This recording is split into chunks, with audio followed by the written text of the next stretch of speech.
Hello guys, आज हम class 12th set D का जो आज पेपर हुआ है उसका कंप्लीट सॉल्यूशन कर रहे हैं। तो हम स्टार्ट करते हैं। देखो, पहले हमारे पास पैसेज आया हुआ है जो कि नेचर के ऊपर है। तो इससे रिलेटेड हमसे क्या क्या क्वेश्चन पुट किए गए हैं। हमारे पास फर्स्ट क्वेश्चन है, what does the word nature mean here after reading the passage. तो पैसेज नेचर के बारे में है, तो हमारे पास हो जाएगा our natural environment. What are the parts of nature around us.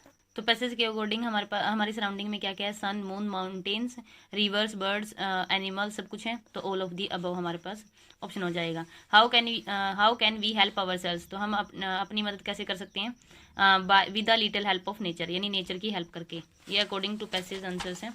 If we take care of trees what will they not give us. मतलब कि हमें क्या नहीं देंगे, फ्लावर्स देंगे, फ्रूट्स देंगे, फ्यूल देंगे, यानी फायर नहीं देंगे। तो ऑप्शन डी हो जाएगा। What should you do if you happen to pass by a sick plant. मतलब कि अगर आप एक मतलब कि बीमार से पौधे को देखते हो तो आप क्या करोगे, uproot the plant, water it with a बोतल, water it with the help of polythene. तो इन दोनों ही केस का जिक्र किया गया है। मतलब कि हमें एक सिक प्लांट के लिए करना चाहिए with the help of a boater, और एक पॉलीथीन की हेल्प लेके मतलब उसको दोबारा से ठीक करने, मतलब कि दोबारा अच्छी कंडीशन में लाने के लिए ये दो चीज़ें अपनानी है। तो according to passage option D हो जाएगा। उसके बाद है सेकंड, हमारे पास है सॉफ्ट ड्रिंक के ऊपर पैसेज आया हुआ है। तो इसमें हमें से क्या क्वेश्चन पूछे गए हैं। इसमें फर्स्ट क्वेश्चन है, what has become a public health and public policy issue. तो यहाँ intake of cold water, intake of, ये तो इनकी तो बात ही नहीं हुई, तो इनटेक ऑफ कोल्ड ड्रिंक्स पे बात की गई है। तो option B, according to many peoples obesity is the cause of taking. Obesity यानी मोटापा किसके कारण है, कोल्ड ड्रिंक के और सॉफ्ट ड्रिंक के, यानी हमारे पास पैसेज में इन दोनों की बात हुई है, तो both A and B. What do you mean by elements given in the passage. Elements हमारे पास होता है रोग यानी डिसीज, तो ऑप्शन डी हो जाएगा। उसके बाद है, for some parts of our body sugar sweeteners are like. किसका काम करते हैं, किसकी तरह काम करते हैं, पॉइजन यानी जहर की तरह। उसके बाद है tenth, what are the better option to avoid soft drink. मतलब हमारे पास ऑप्शन क्या है सॉफ्ट ड्रिंक को अवॉइड करने के लिए। तो हमें पैसेज में दिया गया है लास्ट लाइन में, fruits, raw and leafy vegetable, तो ऑप्शन ए हो जाएगा। उसके बाद है इसमें थर्ड पैसेज, ये हमारे पास है नेगेटिव और पॉजिटिव थिंकिंग के ऊपर। तो देखो, what does our action depend upon, पहली लाइन पे लिखा हुआ है कि अपनी हमारे पास हमारे एक्शन किस पे डिपेंड है, आवर थिंकिंग पे। तो ऑप्शन बी हो जाएगा, our thinking. What does our action depend upon our thinking, what result in a good health, no tension and an और ऑन अ फेस। यानी हेल्थ में गुड रिजल्ट किससे आएगा, पॉजिटिव थिंकिंग से। उसके बाद है 13, what who finds fault with others. मतलब कि कौन दूसरों में गलतियां निकालते हैं, फॉल्ट फाइंड करते हैं, तो होते हैं नेगेटिव थिंकर, यानी जो मतलब नेगेटिव सोचते हैं, तो नेगेटिव थिंकर हो जाएगा। वट शुड वी स्प्रेड, हमें क्या स्प्रेड करना चाहिए अपने आसपास, positive waves according to the passage.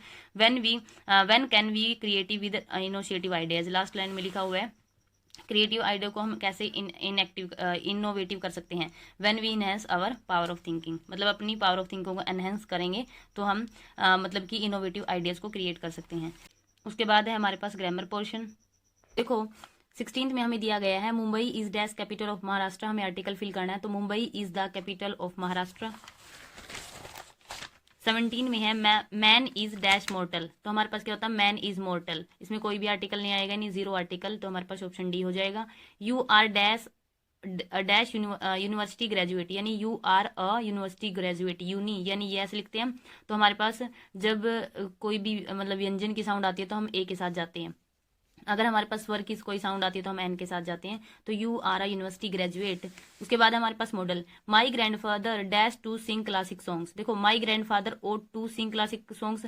To देखने के बाद आप ओट नहीं लगाओगे, क्योंकि ये माई ग्रैंडफादर मतलब मेरे दादाजी मतलब उसकी हैबिट थी ये, तो पास्ट की हैबिट दिखाने के लिए हम क्या लगाते हैं, तो my grandfather use to sing classic songs. उसके बाद है हमारे पास 20, the teacher said yes you dash come in, यानी yes you can come in, यानी तुम अंदर आ सकते हो। देखो, मे लगाया होगा यहाँ जिसका भी ये पेपर उसने मतलब मे पे टिक किया हुआ है।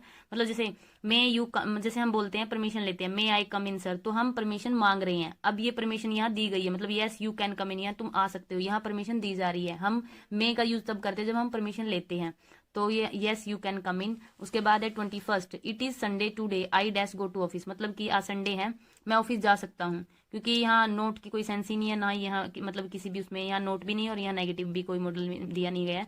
तो आई मे गो टू ऑफिस मतलब कि ऑफिस जा सकता हूँ, प्रोबेबिलिटी है।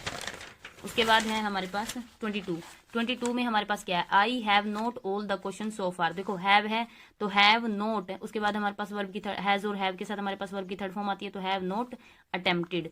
उसके बाद है my father dash a match at present, तो एट प्रेजेंट देख रहे हैं तो प्रेजेंट कंटिन्यूअस, यानी my father is watching a match at present. उसके बाद है if you give me money, यानी यदि तुम मुझे पैसे दोगे, आई शैल बाय यू अ वॉच, मतलब कि मैं तुम्हारे लिए घड़ी खरीदूंगा।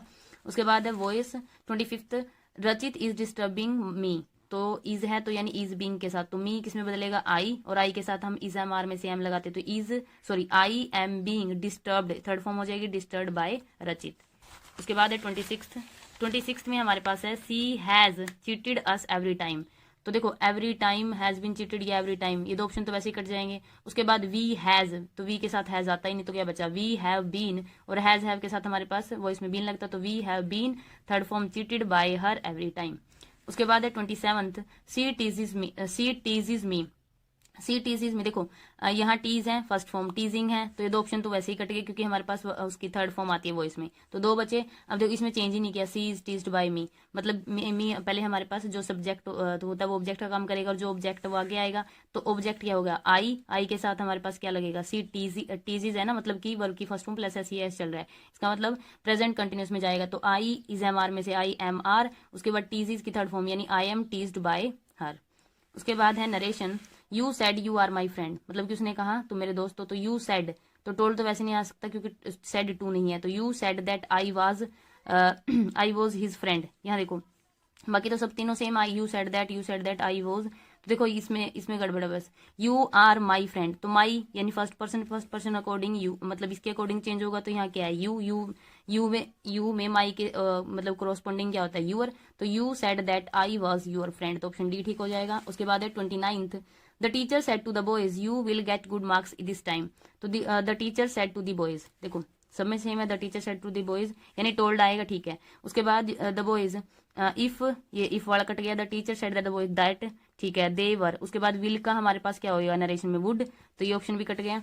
उसके बाद यहाँ देखो ये हटाया नहीं क्योंकि ये इनडायरेक्ट स्पीच में हमारे पास ये हट जाते हैं ना, दैट लगाने के बाद जब हम दैट लगाते तो ये हट जाते, इसमें रिमूव नहीं किए, तो बचा option D, the teacher told the boys that they would get good marks that time, this का हमारे पास इस टाइम दैट हो जाएगा। और ऑप्शन सी में हमारे पास दिस का हम यहाँ इन्होंने दिस ही रखा हुआ है, तो हमारे पास ऑप्शन डी ठीक हो जाएगा। उसके बाद है 30 में हमारे पास है he said to me your card has expired, तो said to me, said to का सेड ये तो चला गया, यानी टोल्ड आएगा, तो he told me that my card has been, तो हैज बीन तो आएगा ही नहीं क्योंकि वॉइस में होता है इसके साथ बीन, तो he said that my card has expired, यहाँ चेंज ही नहीं किया वॉइस, तो ही टोल्ड मी, यहाँ तो वैसे भी गलत है क्योंकि ये सेड टू की जगह टोल्ड आएगा, तो he told me that my card has expire, या he told me if my card had expired. तो देखो हैज में हमारे पास नरेशन में हैज के प्लेस पे हमारे पास क्या हो जाता है, नरेशन में हमारे पास हैज किस में चेंज हो जाता है, हैड में, तो he told me if my card had expired, option D, thank you. उसके बाद है हमारे पास प्रोज सेक्शन, तो देखो इसमें हमारे पास पैसेज दिया गया है, नेम द लेसन, तो ये लेसन मतलब ये कौन से मतलब पैसेज किस लेसन से पैसेज उठाया गया है, तो ये लास्ट लेसन में से है, द लास्ट लेसन। उसके बाद है इसका ऑथर कौन था, अल्फोंस दोदर, तो ऑप्शन डी हो जाएगा। Where from the all the bad news had come, कहाँ से बैड न्यूज आ रही थी, फ्रॉम द बुलेट। उसके बाद apprentice in the passage mean same as, यानी प्यूपिल, इसका प्यूपिल दिया हुआ है। For how many years all the bad news had come from the, how many years यानी 2 ईयर्स, दोनों ही को। उसके बाद इसी का एक पैसेज है, most of the arable land in the Champaran district, ये हमारे पास जो इंडिगो लेसन था उसमें से पैसेज दिया गया है। तो first what is the name of the chapter from which this line have been taken, तो इंडिगो, इसका आंसर था लुइस पिस्चर, तो ऑप्शन डी हो जाएगा। उसके बाद who own most of the arable land in Champaran, किसने मतलब कि वो खरीद ली थी, तो इंग्लिश मैन ने, तो option C. Which one of the following was the commercial crop, तो क्या थी, नील की खेती यानी indigo. The farmers were order to surrender the entire indigo crop as, मतलब रेंट की तरह, एज ए रेंट उनको दे दें। उसके बाद है हमारे पास पोइट्री सेक्शन में हमारे पास ये पोएम आई हुई है, इसमें ये पोएम है हमारे पास माई मदर एट 66 से, तो ये पूछा name the poem my mother eight 66, name the poet, ये कमला दास की है, यानी कमला दास ने लिखी है। What are the young sprinting object outside, तो स्प्रिंटिंग ऑब्जेक्ट क्या थे, trees. What is wan and pale in stanza, मतलब कि क्या था, मदर का जो फेस था वो मतलब कि पीला पड़ चुका था, तो mothers face. What did the poets look at again, तो कहाँ देखती है दूसरी बार, मतलब दोबारा कहाँ देखती है, हर मदर, मतलब अपनी माँ की तरफ, तो हर मदर हो जाएगा। उसके बाद है इसके और में एक और था, fisherman in the cold sea would not harm whales. तो देखो इसमें मुझे नेम द पोएम, तो कौन सी पोएम से लिया गया है, कीपिंग क्वाइट।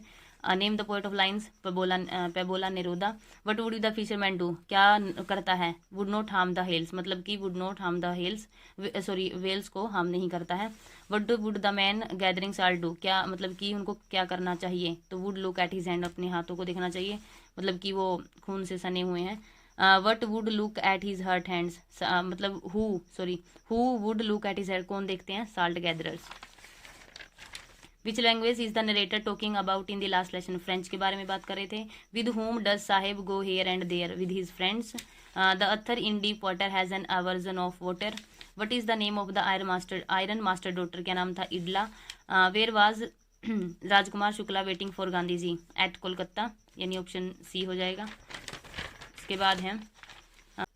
उसके बाद है 56th, when Charlie was looking at his stamp collection he found dash dated July 1894, envelope हो जाएगा, मतलब collection he found an envelope dated July 1894। What did doctor Sadao do at last to get rid of enemy, he gave him a boat and let him go, जाने दिया। Roger skunk mother's took Roger back to the wizard in the evening, from where did Jo's father come return, कहाँ से आए थे, Boston. The name of the writer of the play on the face of it is Susan Hill. Thank you.